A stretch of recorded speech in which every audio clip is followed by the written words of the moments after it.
विठुरायाच्या दर्शनासाठी दरवर्षी लाखो भाविक पंढरपूरकडे वारी करतात आणि या भक्तांच्या प्रवासात खांद्याला खांदा लावून साथ देते ती आपली लालपरी.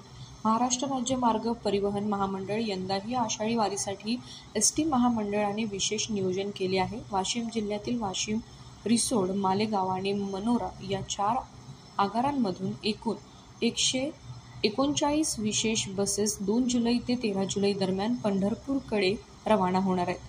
जिल्ह्यातील भाविक आषाढी एकादशीनिमित्त वारीने पंढरपूर येथे पांडुरंगाच्या दर्शनासाठी जातात, तर लाखो भाविक बसेसच्या माध्यमातून पंढरपूर येथे जाऊन आषाढीला आपल्या लाडके विठुरायाचे दर्शन घेतात. या भाविकांचा प्रवास सुखकर व्हावा यासाठी दरवर्षी महाराष्ट्र राज्य मार्ग परिवहन महामंडळाकडून जादा बसेसचे नियोजन करण्यात येते. यंदा 6 जुलै रोजी येणाऱ्या आषाढी एकादशी निमित्तही महामंडळाने जादा बसेसचे नियोजन केले आहे. यामध्ये जिल्ह्यातील 4 आगारातून 2 ते 13 जुलै दरम्यान 139 बसेसचे नियोजन आहे.